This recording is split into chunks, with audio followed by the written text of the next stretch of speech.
Thank you so much for coming out today. I'm Nick Benequista, and I'm the research manager here at the Center for International Media Assistance, CIMA. CIMA is a research and think tank unit that's part of the National Endowment for Democracy. And today we're really pleased to be launching a new report, China's New Media Dilemma, The Prophet in Online Dissent. This report, for me, really illustrates the privilege that we have here at CIMA to do an analysis that looks at the complex and changing political economy of the media sector around the world and the implications for those changes for democratic dialogue, for holding governments to account, and for quality journalism. And it's my great pleasure to present two really excellent panelists today, both of whom are longtime friends of the National Endowment for Democracy and CIMA. Louisa Chiang, an independent researcher and formerly a program officer here at NED, who is fondly remembered, and it's been my great pleasure to collaborate with her on this report. And I understand her thoughtfulness and passion. I can understand now why she's so fondly remembered here at NED. And we also have Sarah Cook from Freedom House, another longtime collaborator and friend of CIMA and NED, and formerly also a report author, The Long Shadow of Chinese Censorship from 2013, Sarah published with CIMA. So we'll have Louisa talking about what she's found in this report, Sarah as a discussant helping us to understand the implications of what Louisa has found, and we'll also have Mark Nelson, the Senior Director for CIMA, a former journalist and media development specialist with a long experience in this field, moderating this discussion, which we hope you'll enjoy. Thanks very much for coming out. Let's go.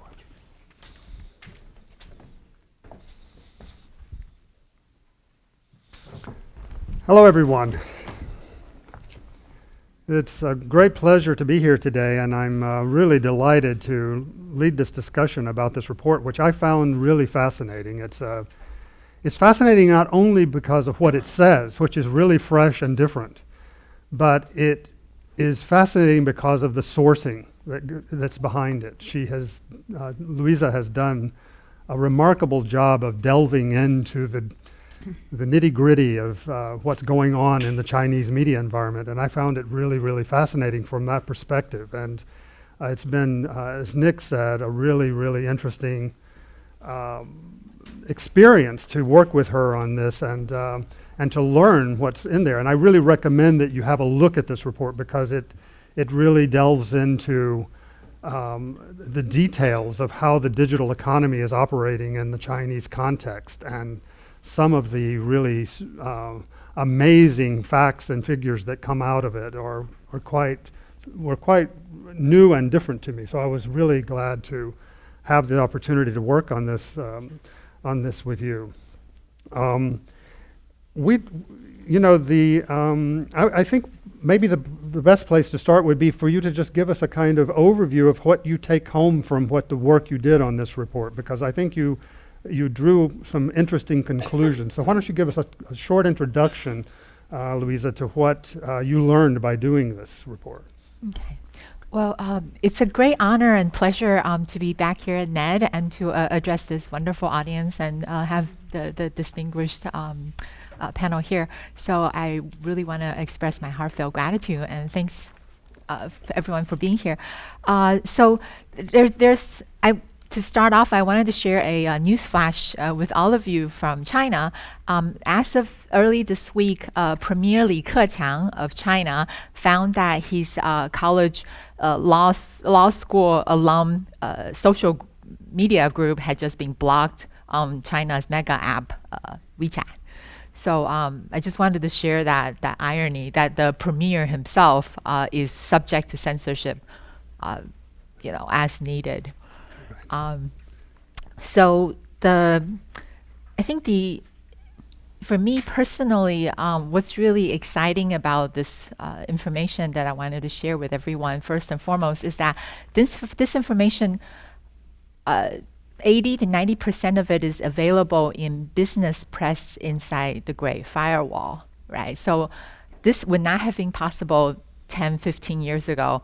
Number one, the volume of information about the changes happening within China, the liberalizing of China's media, would either, it was not at the level that we're seeing today, number one. And number two, to the extent that that information would have been available, it would have been outside of China. It would have gone through Hong Kong, for example. So I think we have some real sort of qualitative evidence that Chinese media, Chinese internet has been liberalizing. So I really want to get everyone to start talking. So I'll just share two quick takeaways. So the premise here is that the commercial and technological factors that drive the Chinese internet, that drive Chinese new media, they will ultimately obviously determine the balance of power between the state and civil society.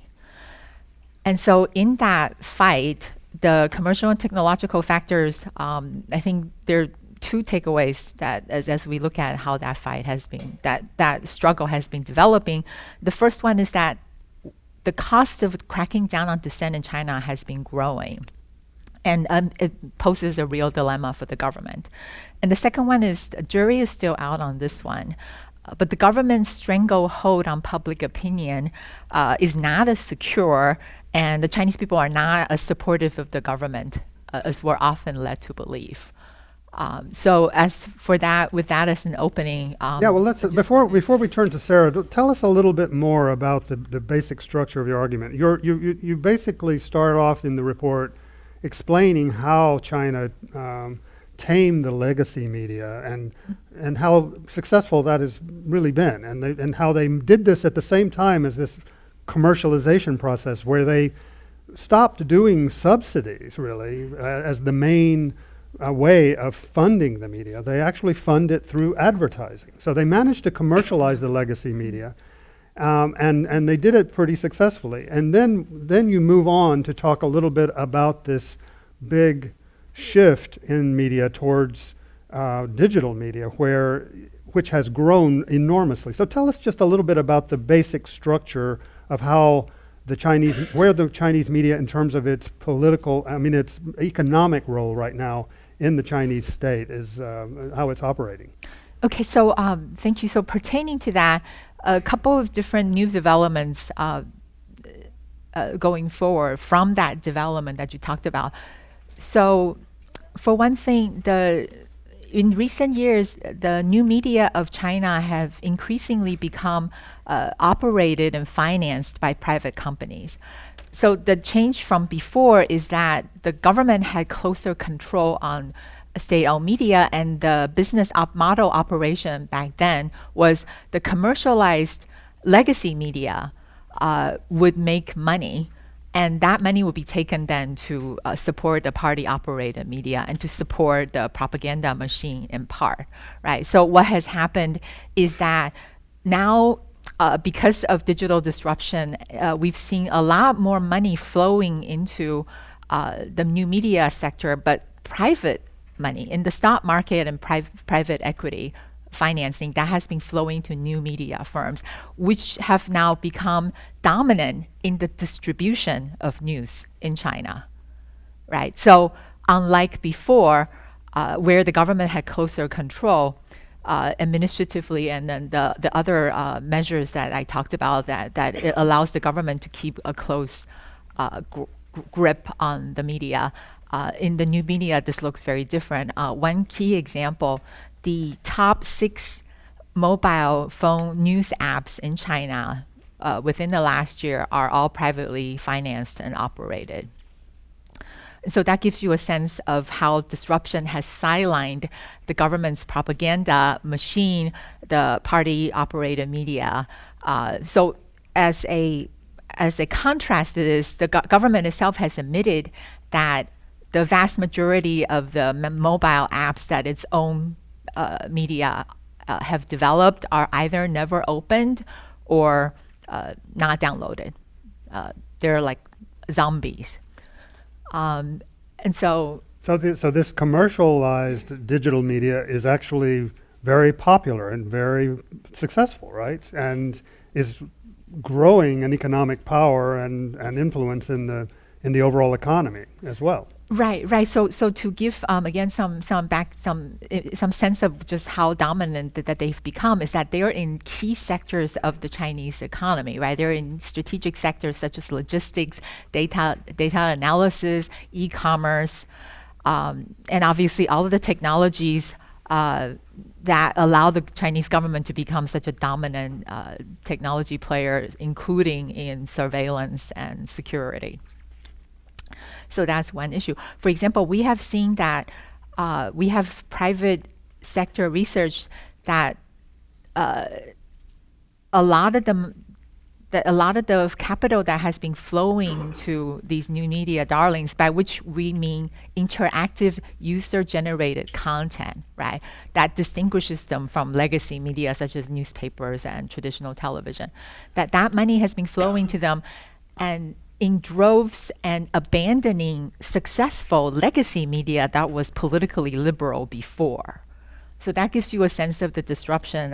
One hard number shows that newspaper ad revenue now about 224 million or so as of 2017. Now that money represents less than 4% of the value of overall internet advertising market of $56 billion. So that's a huge market, and it's a driving force inside the Chinese economic system. And, I mean, the Chinese economy is gigantic. I mean, it's a 10 trillion, or depending on how you measure it, but it's either the second or the first largest economy. If you measure in purchasing power parities, it's the largest economy in the world, and so you have this enormous contribution to that market coming from advertising and all of these surrounding media enterprises that is a driving force within that. So really fascinating. I mean, how are you, what's your reaction to this information and the understanding that you got from seeing a little bit more about the inside, Sarah? Because you've written quite a lot about, and one of your first reports for CIMA was really prescient back in 2013 that really told us that this was coming, and these kinds of surveillance techniques and the censorship that the Chinese state was developing in the media markets. And we were very proud of that report back then. How does this information that we've heard here influence your thinking on this at all, and what do you make of it? I think what was really interesting for me is that I focus a little less on the Chinese economy, and so some of these kinds of economic figures are just really interesting because, looking a little bit at the flip side of journalism and like the decline of investigative journalists, and hearing from people who are working in some of these commercial media that Caixin had to put up a paywall and things like that, and then hearing these kinds of numbers, and you can understand why that's happening.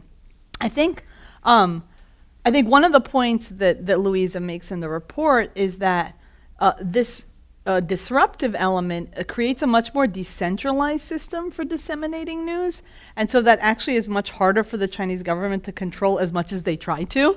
And so I think it also creates, when you have this kind of private sector intermediary, they have different incentives. And I think when we were speaking the other day, Louisa was talking about, we were talking about there's really three sets of actors if you're looking at what's happening in China.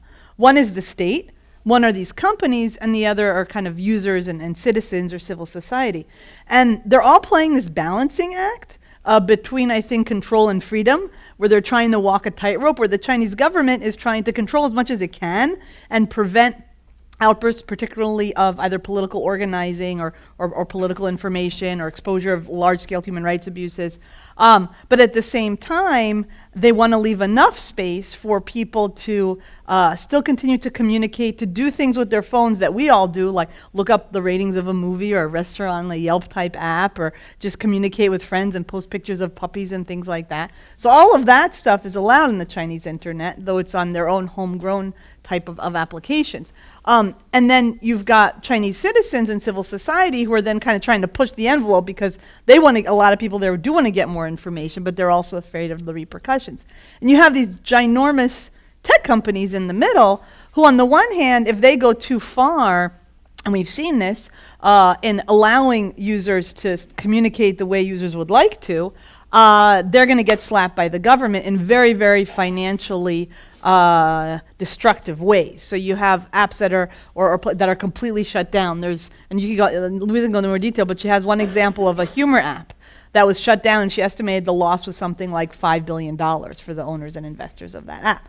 Then you've got these other suspensions and other things like that, where like the super popular app used by millions of people, tens of millions of hundreds of millions of people in some cases, is suspended for like a week or a month. And so again, you're losing revenue during that time, and these companies, they don't want to lose that revenue.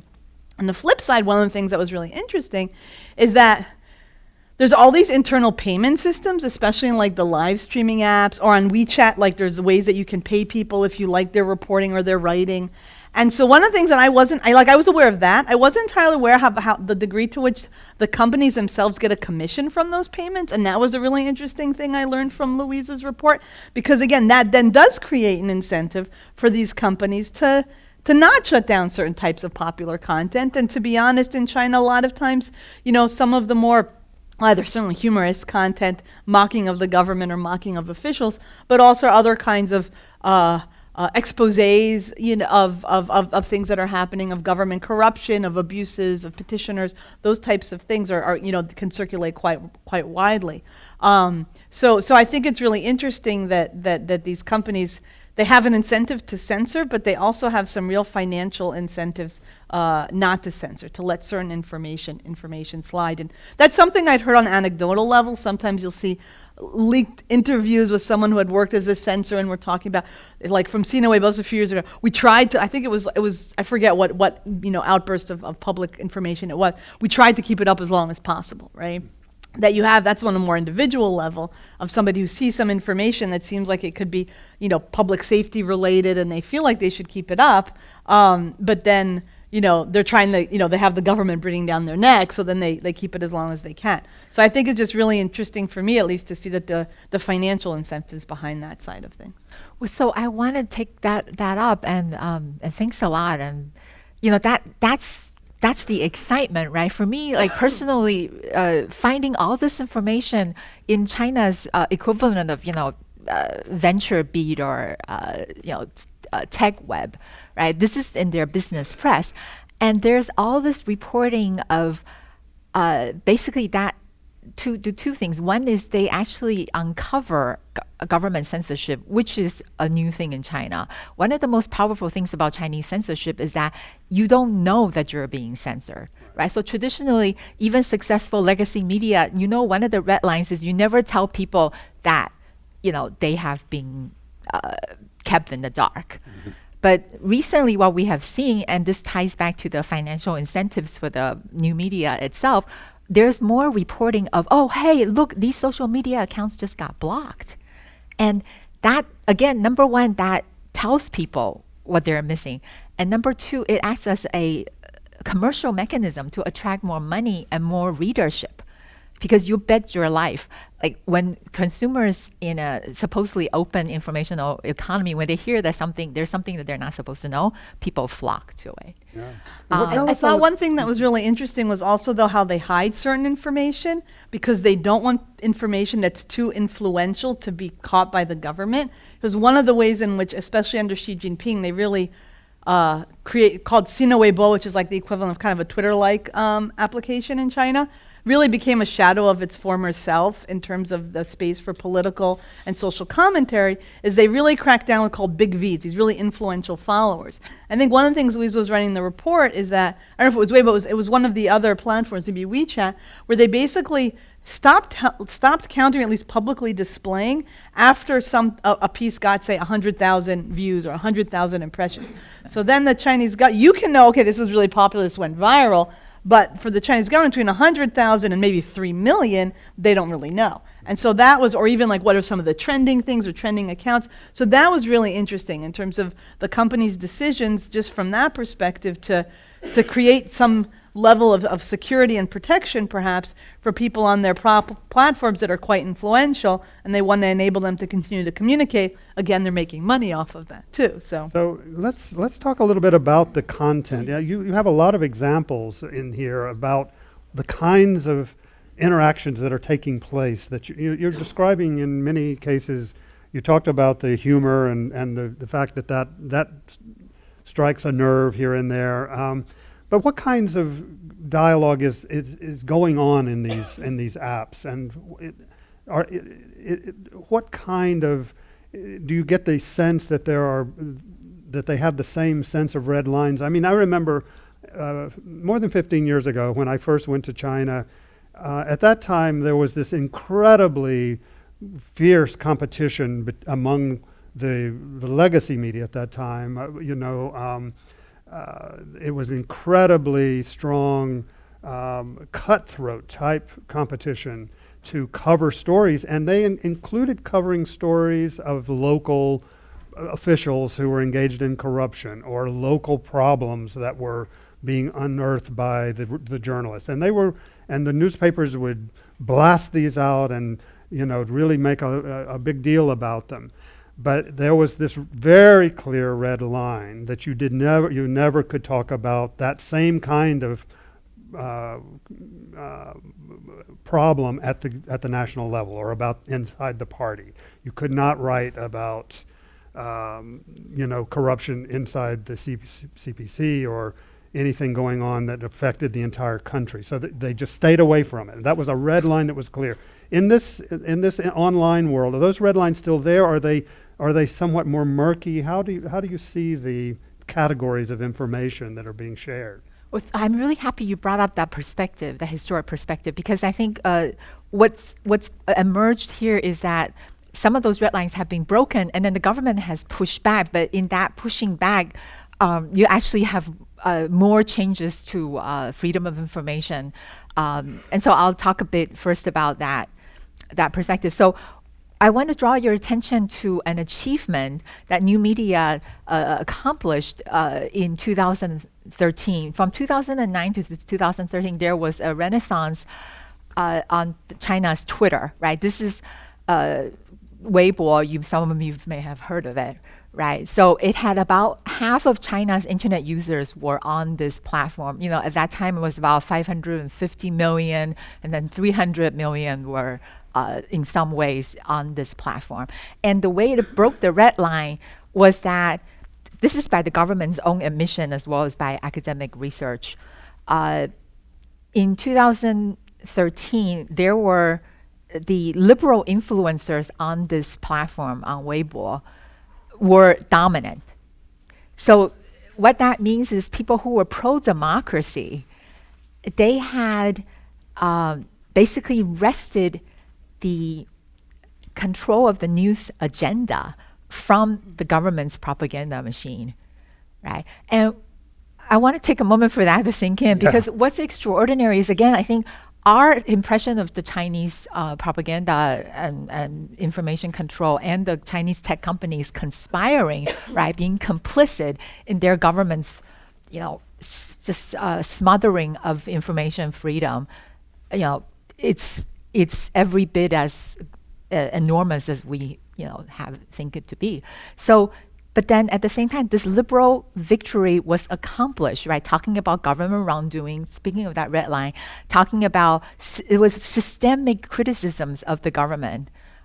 This all happened despite this perfect Orwellian machinery, right, of fake posts, of artificial intelligence-driven censorship, right? I would just go into one more thing. What's amazing about that accomplishment is not just that it happened, but that, well, for one thing, Weibo was a hand-picked darling of the government in 2009. The government had actually squashed a competitor of Weibo that was initially, they were the cutting-edge app in the market, but the government wasn't happy with them. They weren't doing enough to censor. So Weibo was picked because CIMA had the parent company had the money and the tech prowess. The government trusted it.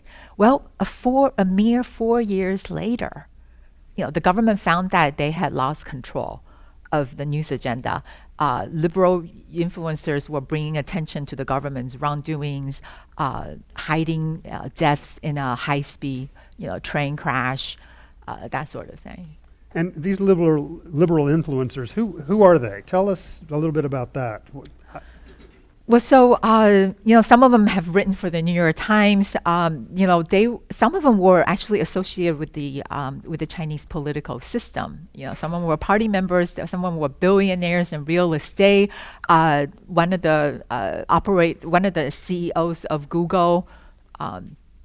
They were professors, writers, or even just some homegrown grassroots person that just had, stories to tell and a fresh perspective that didn't have any prior media connections. And it was really something that came from the ground up that the government had really almost no control in. Mm-hmm.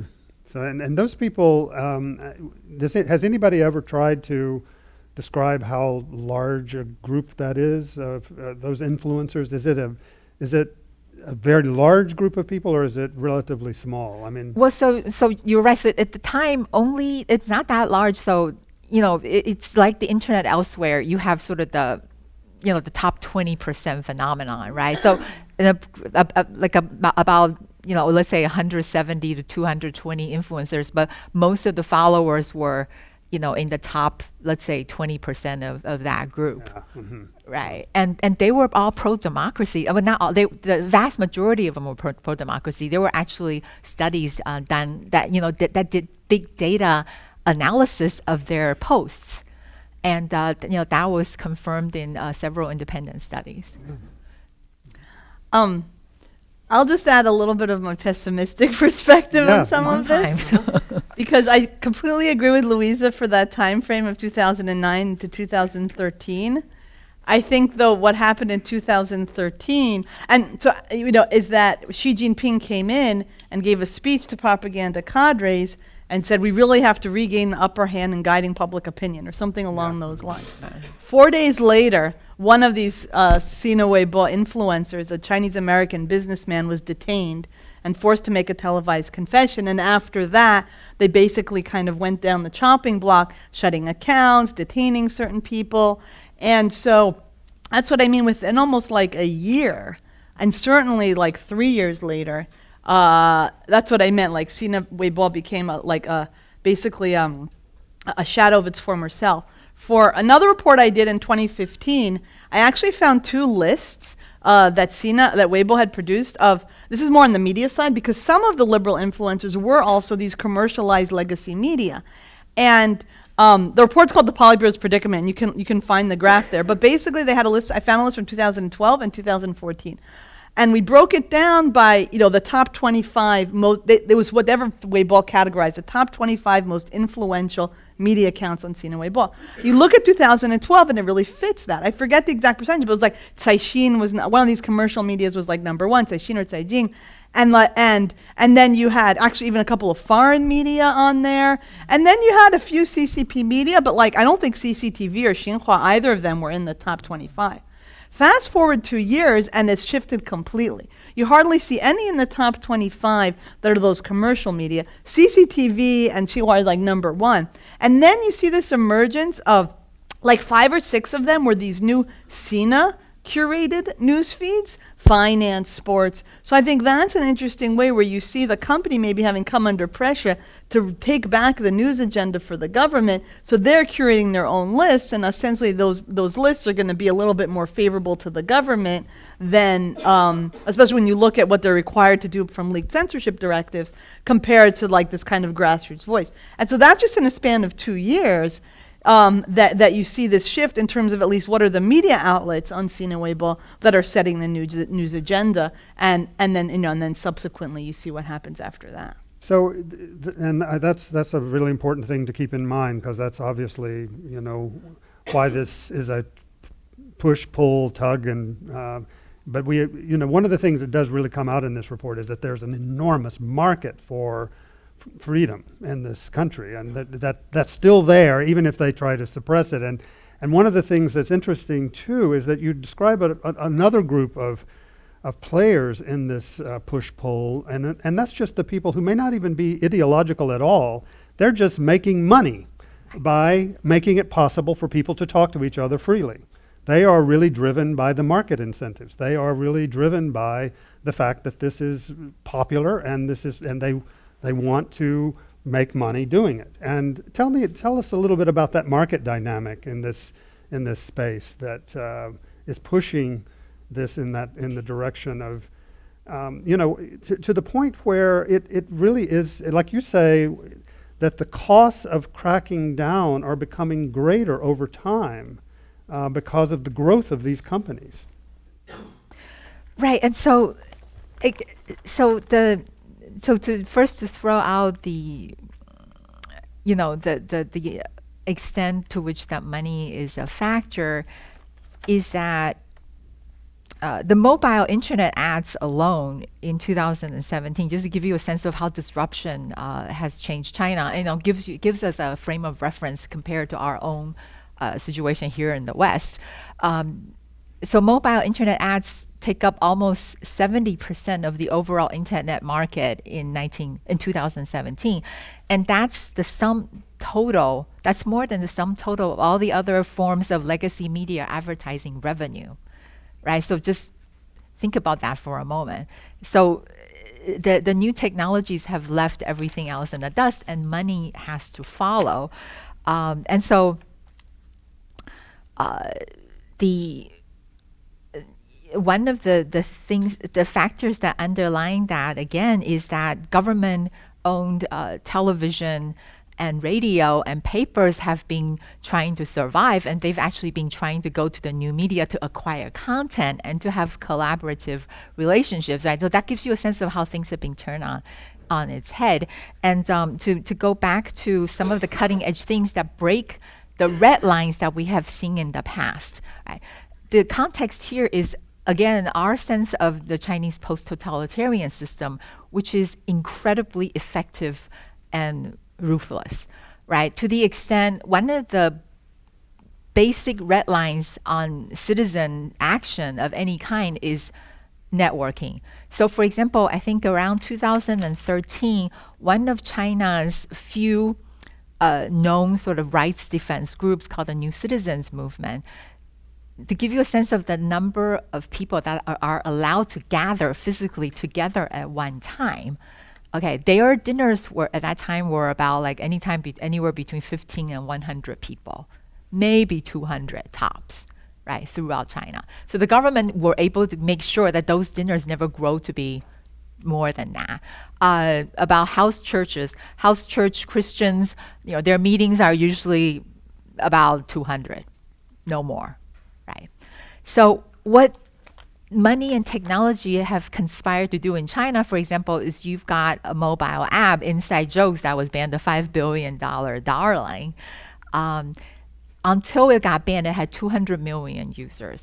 And this app allowed collective action in a way that was not possible before. You had people in the capital itself, up to 1,000 people, physically getting together to organize volunteer work, which the government considers extremely threatening. So, that sort of breaking of barrier in China is deeply politically significant. Another example of how money has powered this is algorithms, right? We don't have a particularly, we're deeply suspicious of algorithms. In the case of China,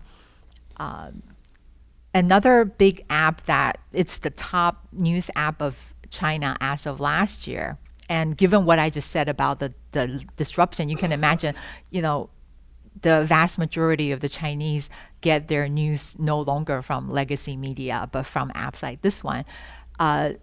This one was picked on by the government and shuttered temporarily because they were using algorithms so well. They were pushing customized content. In the case of China, it promotes rather than undermines democracy. I'll give you an example. Let's say that you just want to find out why your grandfather's family, none of them were alive. Well, they were starved during the government created famines of the 50s, right? So let's say that your user setting, you just look for that. Well, next thing you know, you might find out about the Tiananmen massacre. You might find out about this guy named Liu Xiaobo. No one around you has ever heard of him, but guess what? He's China's, one of China's two peace Nobel laureate, not counting, His Holiness, then the only one. Right? So the government specifically said, we want to have our own party algorithms. Algorithms are dangerous and chaotic. Right? So that again gives you a sense of the vast amount of money and consumer demand. It parallels the disruption we're seeing in our own media. So it's kind of funny that they have the same kind of disruptive elements in the digital media that we have in this country and in the West. I'd like to turn now to just talking a little bit about what we do about it. I mean, in general, we've got two tendencies in terms of China policy. One is to isolate and push China and to do cut off. The other is to try to get China to live up to international commitments. And I mean, the Chinese, along with everyone else, but they also signed the Universal Declaration of Human Rights, which basically says we believe that all people have the right to exchange information in any way they wish, and to do it freely. So there are these international commitments that China has made, from the mundane type of commitments having to do with things like air traffic control, to more difficult ones like the WTO and the Universal Declaration of Human Rights. And I'm wondering, where you see the balance between those two approaches, forcing and pushing China to live up to those commitments and those to be honest, we are having trouble holding up to those commitments ourselves, a lot of us, or isolating and pushing and taking a more aggressive stance. What do you guys think we ought to do? I mean, you start with Sarah. Yeah. Well, I mean, first of all, I guess as optimistic as some of the analysis that Louisa has in the report, I still think that to have real freedom of information in China, you really need information coming in from outside the Great Firewall into China, just because of the level of the controls. And also because I think there's a difference also if you're talking about on the level of values, which is, I think, in terms of, do many of the Chinese netizens netizens in China instinctively, or maybe not just instinctively, like having greater freedom of information and knowing more about what their government's doing and having a liberal outlook from that perspective. I think that's different than people actually being able to get concrete information about whether it's about alternative, forms of government or the kinds of reporting on high-level Chinese government corruption that you see the New York Times and others doing, or about events like what's happening in Xinjiang or the persecution of Falun Gong or things like that are going to be very, very difficult if you're a Chinese receive if you're a Chinese person who's only operating inside the Great Firewall. And I think from as hard as it's become to, in some cases, use VPNs, it's still happening, and we see when we disseminate the China Media Bulletin, we work with a number of different, it's a publication we do each month with a number of circumvention tool partners, and you see, these are just a few of the millions of people, but we got data, I think last year in 2018 from 4 different tools, and these are the free tools, so these aren't the paid VPNs. We estimate about 20 to 30 million people had used them to jump the firewall in 2018. 20 to 30 million, yeah. And on some of these, you see like 5-7 million people a month. And one of the other things that's interesting is that when there is either an app that's blocked or certain news, like say these protests in Hong Kong that have been going on, suddenly you actually see a spike in the efforts of people to jump the firewall. So you actually have a lot of latent, I would say, kind of firewall jumper. So I think as important as it is to think about, these pockets of space within the Great Firewall, the Chinese, we've seen like with the Sina Weibo example, how effective the Chinese government, especially under Xi Jinping. Xi Jinping is so much savvier than Hu Jintao. He gets it. And you see his speeches and he gets it, and then he uses his centralized power to get the propaganda apparatus and everybody else to do it. And so with these apps, so what's happened is that basically now the party is trying to kind of co-opt them to carry more of their content. So when you talk about what's happening outside China, there's a term they use called borrowing the boat to reach the sea. And that's like the China Watch supplements, where you see that Chinese state media, they're putting Chinese state media content into mainstream newspapers like the Washington Post or the Wall Street Journal so they can reach those audiences, right? So that's kind of what happens now. So that this Headlines app that Louisa was talking about now has like this Xi Jinping thought channel, right? And other ways in which they're pushing them to basically promote their content. So I think if we're thinking about, is change going to come from the inside? I think you've got, the latent values there, but I think there's still help to be done, from the outside. And then the other thing is, I think there's also a lot of ways in which the CCP is changing us. And so in terms of some of the censorship and surveillance encroaching outside of China, especially on the Chinese diaspora, but no longer only there. So for example, with WeChat, which is basically the mega app that inherited many of the users from Weibo, and is more of like, one of the tricky things I think for organizing is that it's more like, I guess, Facebook in the sense that it's smaller chat groups, and so it's much more decentralized, so it's harder for something to go viral for you to know that something went viral. But it's also like electronic payment and things like that. So then the economic dimensions are actually used also as an incentive for users to self-censor, because if your WeChat account gets shut down, it's not only that you've been silenced, like you can hardly function normally in Chinese society today. So I think what you see is with WeChat censorship, politicized censorship and surveillance now happening outside of China. So I wrote an article about with a few examples from Canada and Australia, and I got an email from a Chinese American from Massachusetts saying that he had just been blocked out of some groups, I think that he created, that were actually talking about Asian American issues. So, not even necessarily being critical of the Chinese government, but for whatever reason it had triggered things, and he'd been silenced there in the United States. And there's some recent data leaks too of keyword trigger content from outside of China communicated in English on WeChat that triggered sensitive keywords like Tibet or Tiananmen, Tibet or 1989 or Xi Jinping, basically being collected for review by WeChat and with the GPS locations. And that's for users outside of China. So I think one of the things that we need to do if we're looking at, this question of kind of engagement is at the very least make sure that these Chinese companies, when they're operating outside of China, are upholding our own standards of freedom of expression, both for the population generally, but also for the Chinese communities in the diaspora. Yeah, that's great. Oh, and I wanted to address Mark's point, and I totally agree with Sarah that we have, opposing forces at work, and none of this is supposed to give credit to the Chinese government or to say that there hasn't been there's been a terribly effective deterioration of what's allowed limits on political speech in China.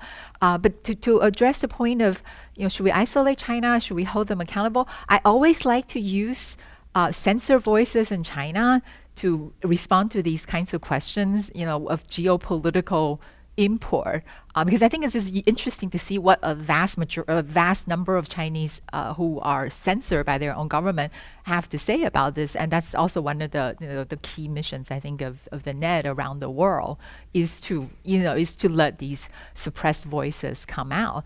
I think there actually is a large number of Chinese who have come out and said before they get silenced that, for example, that they support China honoring its WTO commitments and its other, and to be part of the international liberal order. They say the private sector, private property, personal freedoms in China have greatly benefited from that opening.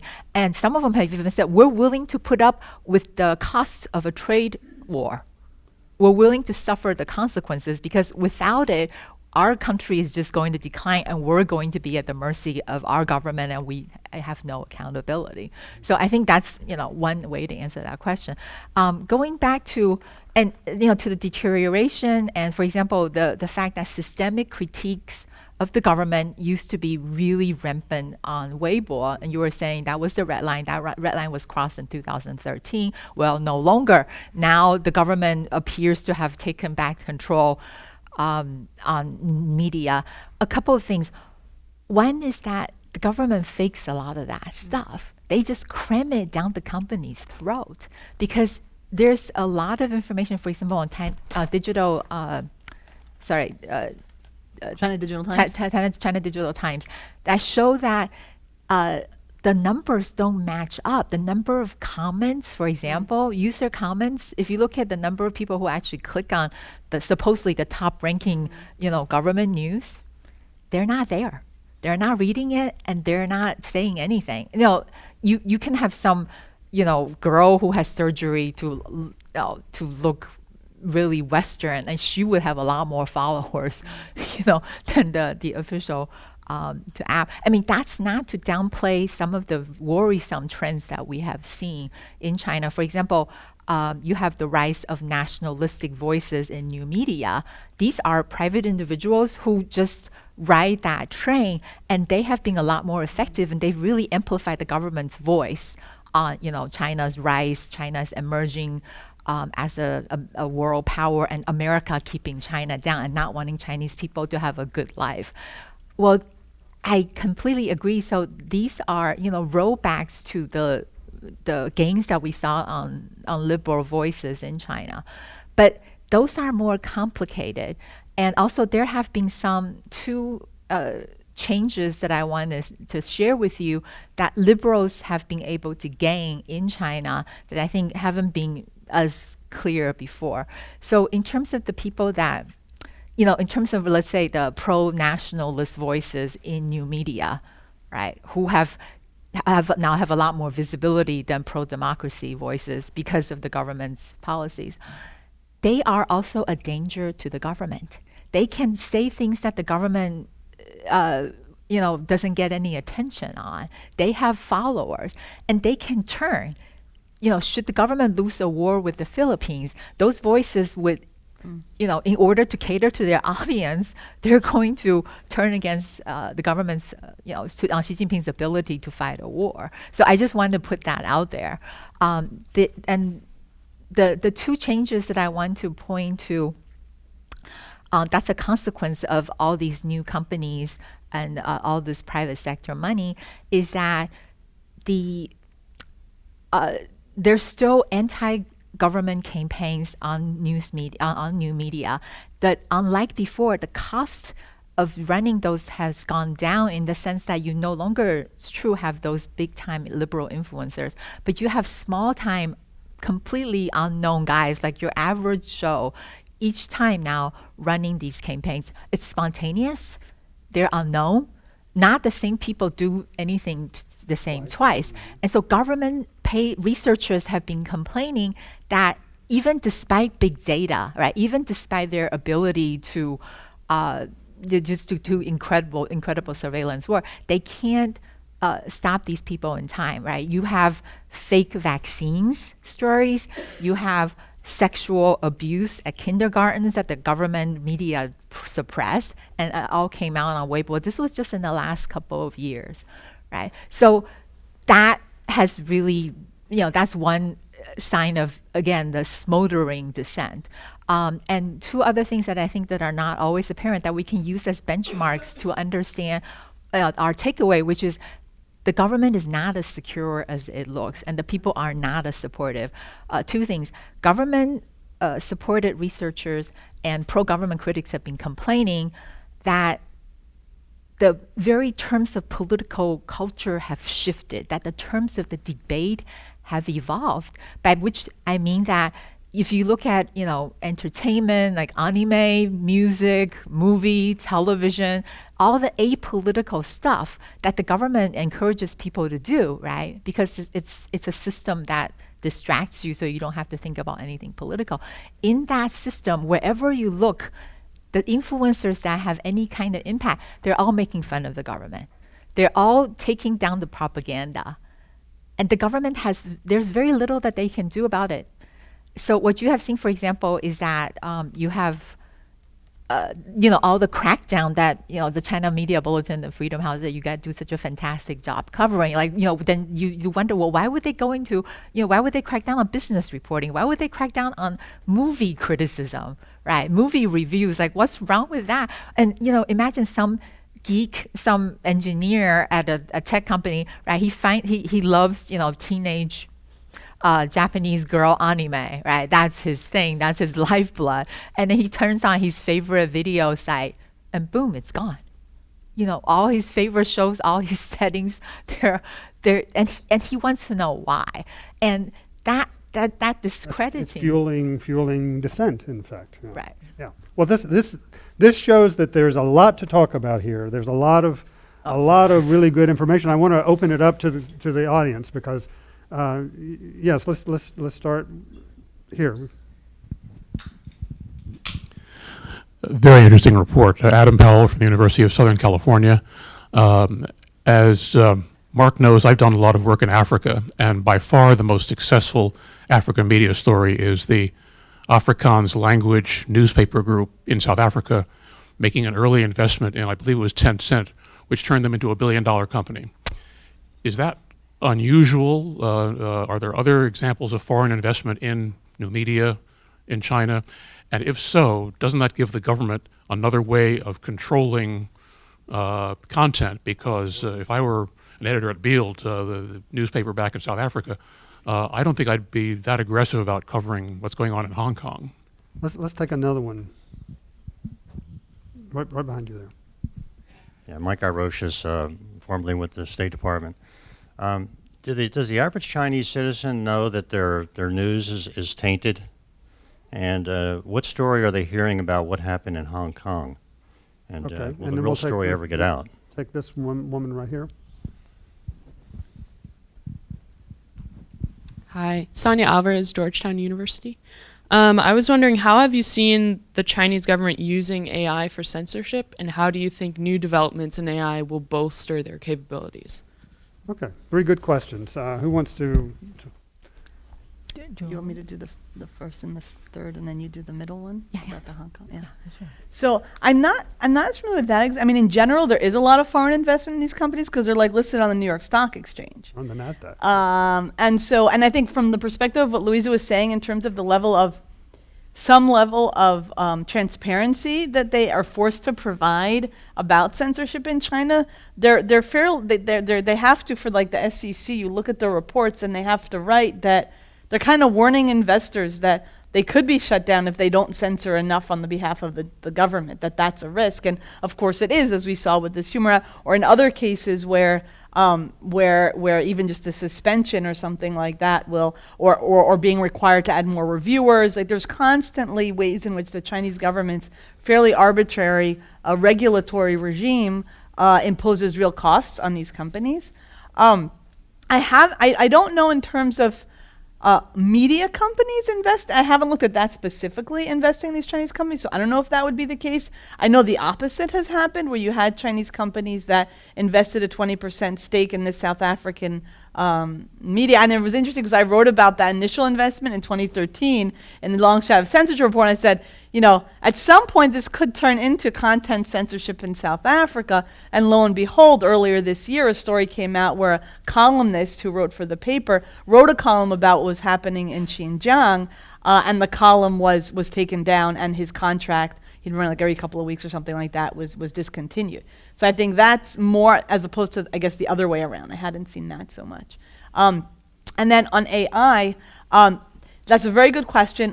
It's becoming more and more sophisticated. So, like, for example, one of the things that like WeChat has gotten better at doing, we know this from some research that's been done, is that one of the ways that netizens, still try to, but used to quite frequently get around some of the keyword censorship, or the automate, which was mostly what was automated, was through images. Either you could take a screenshot of an article and post it, and it was much harder. You'd have to have a human censor read the characters, or things like cartoons or humoristic images that you would really need, that you would really need a human to identify it. And basically, they're being able to be more and more adept at definitely reading the text. That's very clear. Using AI to be able to basically decode the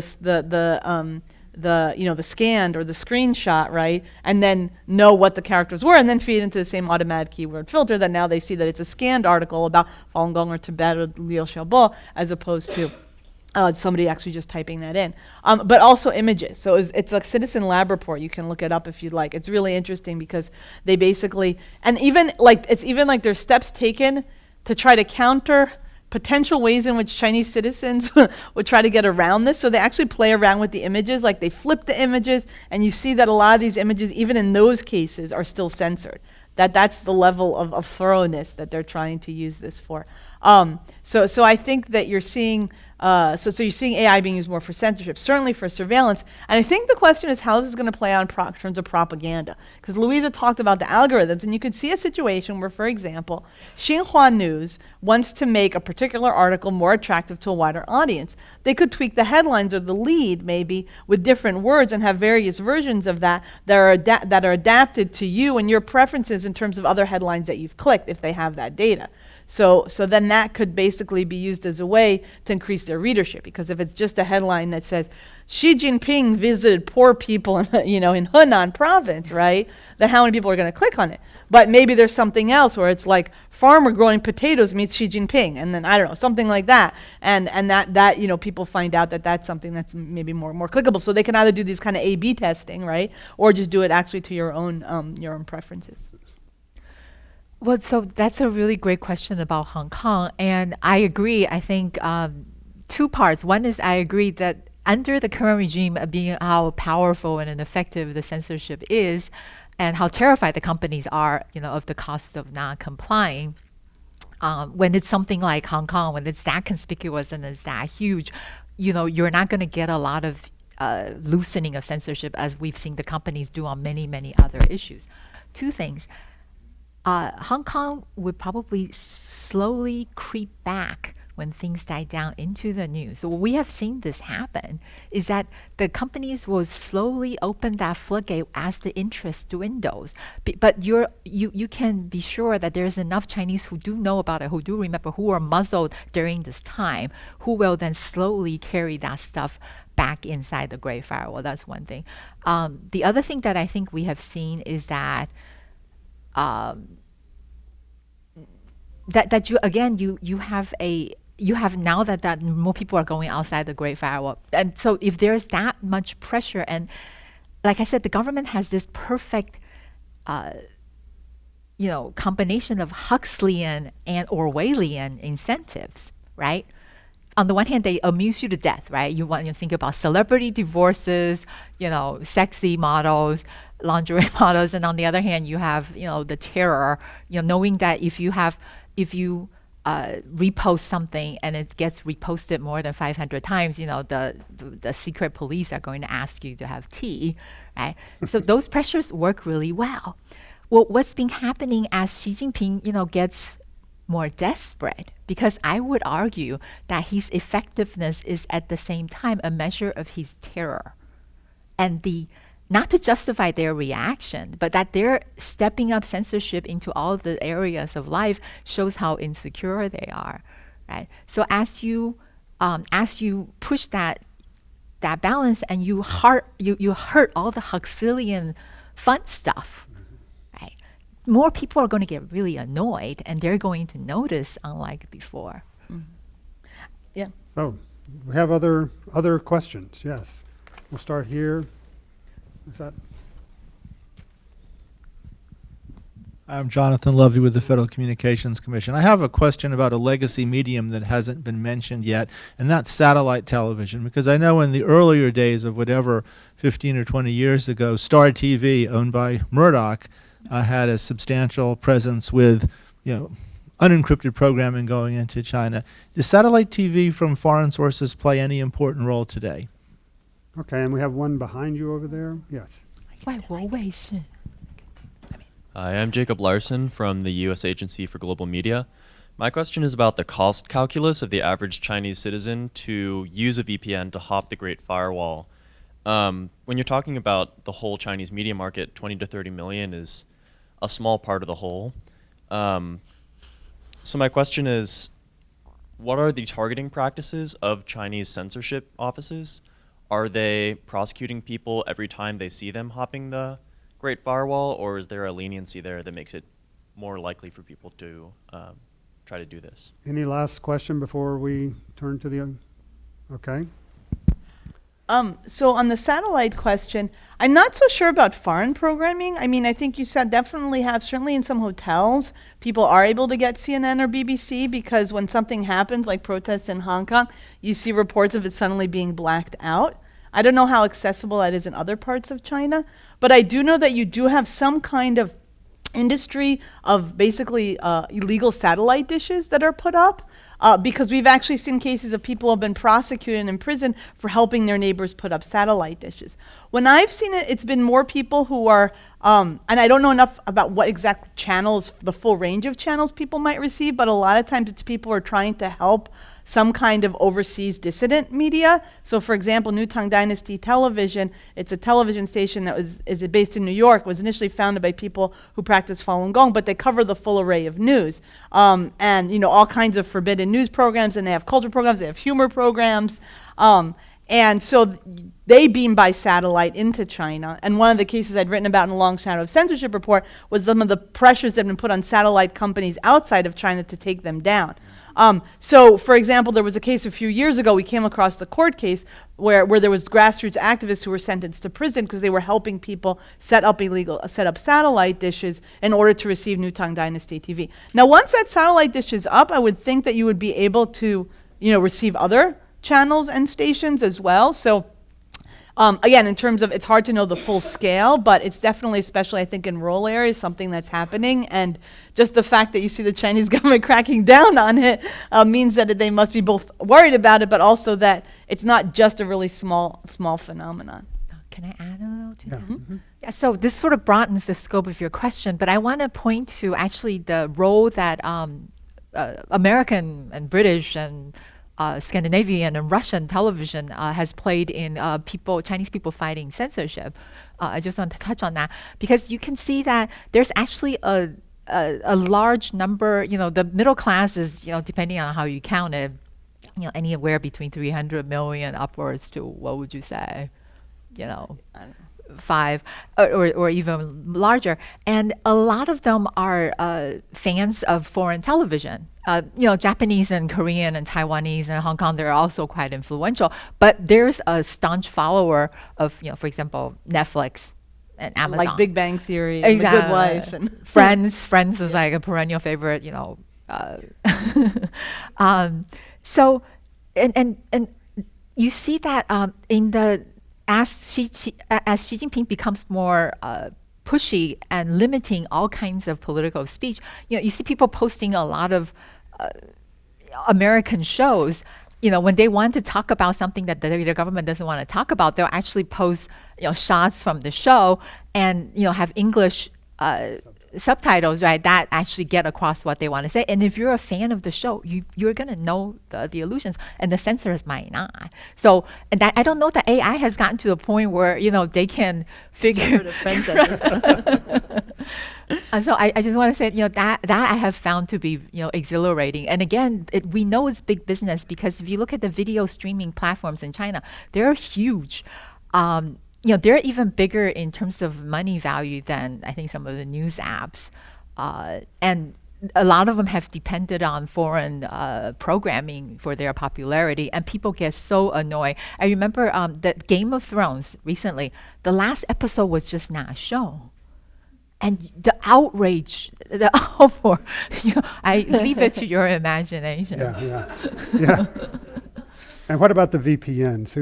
Yeah, on the VPN question, I mean, well, 2013, that was only from 4 tools. So that wasn't necessarily comprehensive. I think it was just, and obviously if you're looking at, you know, that's still a good 5% of Chinese internet users, right? But I would say that other studies have shown that's maybe 11%. And I think, again, it's a little unclear how many of these are people who are regularly jumping or these latent users who say when something like Hong Kong happens or Chen Guangcheng flees or something like that, suddenly you see these spikes. But I mean, I think one of the concerns is that certainly over the last 2 years, it's become harder and more dangerous to use a VPN in China, a VPN or some other tool for jumping the firewall. It's become more difficult because Apple removed a bunch of apps that people, so there were actually previously Chinese companies, it was kind of this gray legal area that were actually selling these kinds of subscriptions. And so Apple was put under pressure, moved like hundreds of these. So that became more difficult. So then, and then, you know, you have situations where people who are either selling the technology or very few cases where people are actually using it, starting to get detained and even sentenced to prison. And then now with some of the reports regarding the increased use of like cell phone scanners by police, one of the things they're checking is whether you have that kind of tool on your phone. Now, the developers that we work like, they have all these different things they try to do. So like one's a desktop one, I think it's Ultrasource. You know, there's like a button you press it and it kind of hides it, right? Another free browser, which is on mobile phones, because even if you're using a VPN, it's kind of gotten tighter, the firewall. They've actually started displaying content offline, so people kind of jump the firewall, be outside relatively brief period, download the content from the browser, and then they have highlighted stories and things like that. And then they can kind of like preview and see and then read, the captured content, offline when they're not necessarily outside the firewall. So that maybe reduces the amount of time.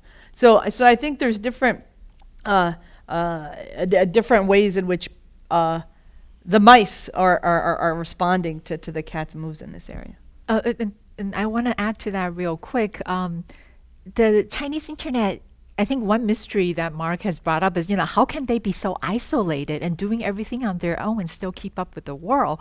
So I think that picture is actually not as bleak because there's actually this huge cottage industry, if it can be that huge, of companies and individuals bringing content from outside the Great Firewall. Right? And a lot of it is sort of fuzzy in between. For example, if they can't talk about Hong Kong, they'll talk about what's happening in Venezuela. Right. And then sometimes they'll slip in something about Hong Kong and Taiwan at the end. And sometimes the censors will actually. Or been using some of the songs. There are some songs that have been circulating, not just the ones that are being sung in Taiwan, but songs that are like traditional Chinese that are actually about Hong Kong that were written in like the 50s or something like that. So you've seen netizens circulating and using some of the lyrics from those to kind of like hint at what's been happening, or to basically actually do to support it. They're like, whatever the lyric is, and they go jiayo, and then like anybody who reads it knows that they're talking about, they're supporting the people who are in Hong Kong who are protesting.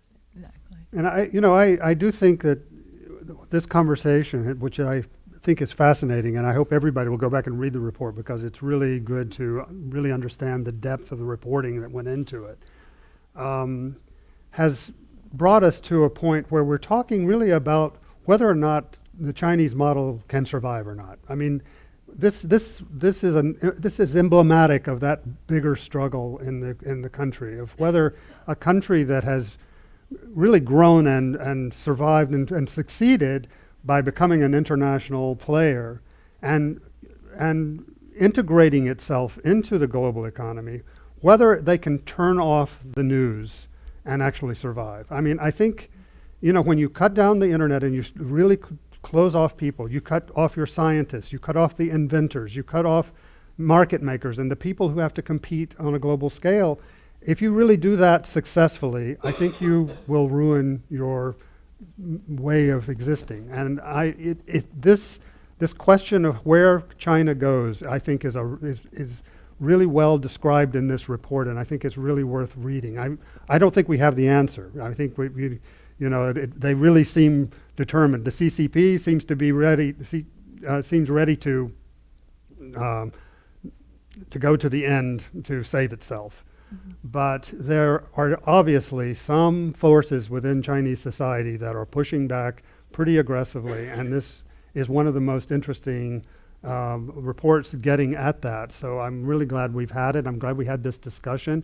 I hope everyone had a chance to have lunch, and thank you all for coming, and let's thank our speakers for the time they spent.